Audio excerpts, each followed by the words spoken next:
બોલો, ક્યાંથી આવ્યા? મહેસાણાથી આવ્યો. તો શું હાથમાં શું છે? પેરાલિસિસ. પેરાલિસિસ છે આખો હાથ? હા. કામ કરતો જ નહીં? કેટલો ટાઈમ થયો? આ તો 2012માં થયું હતું મને. 2012માં શું થયું હતું? ડૉક્ટરે ખોટો ઇંગ્લિશ આપણે લખવો પડી ગયો. ઓહો હો હો હો. કઈ ના છો તમે? મહેસાણા. મહેસાણામાં કઈ આગળ? મારું ગામ ભાંડુ. ભાંડુ. વર્ષોથી મહેસાણા. તાલુકો?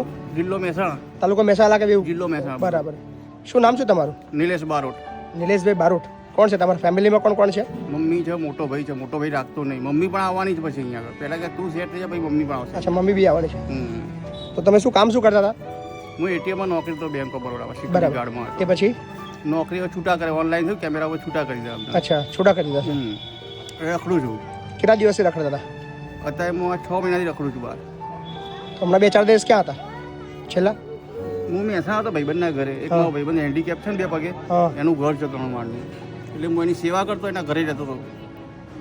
આખો દિવસ બહાર ફરું, રાતે ઊંઘવા જઉં ત્યાં આગળ. તો એનું એડ્રેસ કોને આપ્યું? એનું એડ્રેસ પર રજનીભાઈ મકવાણે આપ્યું. મેં ફેસબુકમાં જોયું હતું મેં. અચ્છા, તો ક્યારે નીકળ્યા હતા ત્યાંથી મહેસાણાથી? મહેસાણાથી નીકળ્યો જુઓ ને પરમ દિવસે. રમજાનના ક્યાં હતા? હા, પરમ દિવસના ક્યાં હતા તમે? એક દિવસ રોકાયો મહેસાણા રેલવે સ્ટેશન રોકાયો. હા. પછી એક દિવસ હું રોકાયો આણંદ રોકાયો. આણંદ ક્યાં આગળ? હા, રેલવે સ્ટેશન. રેલવે સ્ટેશનમાં? રેલવે સ્ટેશન સામે નહીં પેલું ઓટલા, ત્યાં ઊંઘ્યો હતો. આ બધું લઈને ત્યાં ઊંઘી રહ્યા હતા એમ? તેરા 2 માસે હું ઊંઘી ગયો. બરાબર. પછી એડ્રેસ? સવારે પછી એડ્રેસ મળ્યું, હું અહીંયા આવી ગયો. બરાબર. કઈ વાંધો નહીં, શાંતિથી રહો. હા ને? જય માતાજી. રાખો આભાર. કોઈ ચિંતા નહીં.